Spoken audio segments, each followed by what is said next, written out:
ফের রাজনৈতিক পালাবদল। পঞ্চায়েতের বিজেপি সদস্য কার্তিক সর্দার আনুষ্ঠানিকভাবে যোগ দিলেন তৃণমূল কংগ্রেসে। রবিবার সোনারপুর রাজপুর রবীন্দ্র ভবনে সোনারপুর দক্ষিণ বিধানসভা কেন্দ্রের পক্ষ থেকে আয়োজিত বিজয় সম্মেলনী মঞ্চ থেকেই হাতে দলীয় পতাকা তুলে তাকে স্বাগত জানানো হয়।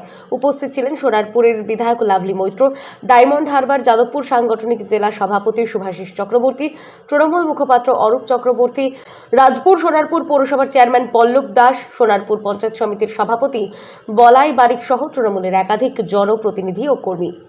আমাদের দল তো অবশ্যই শক্তিশালী, তার কারণ দলের যিনি সর্বোচ্চ নেত্রী তার নাম মমতা বন্দ্যোপাধ্যায় এবং আমাদের যুব সমাজের আইকন বলা যেতে পারে অভিষেক বন্দ্যোপাধ্যায়। তো যখন মমতা বন্দ্যোপাধ্যায় এই পশ্চিমবাংলার মানুষের জন্য এত কিছু করেছেন, তখন বাংলার মানুষের একমাত্র ভরসা মমতা ব্যানার্জি এবং তৃণমূল কংগ্রেস, সে বিষয়ে আমাদের কোনো সন্দেহ নেই।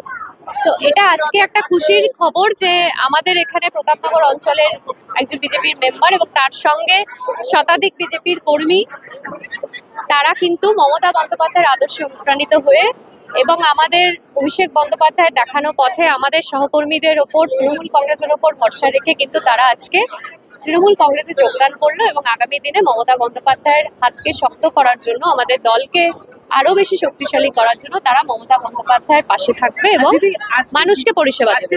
মানুষের সুখে দুঃখের সঙ্গী হচ্ছে মমতা বন্দ্যোপাধ্যায়।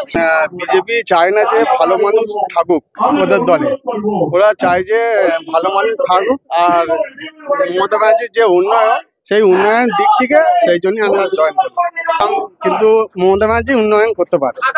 অন্যদিকে বিজেপি জেলা সভাপতি এই যোগদানকে আমল দিতে নারাজ। তার বক্তব্য, সেখানকার ব্যক্তিগত কোনো সমস্যা তার, তিনি বলছিলেন কাজ করতে পারছিলেন না, তৃণমূলের থেকে কোনো কাজ দিচ্ছেন, আদাও তৃণমূলে উনি চলে গেছেন।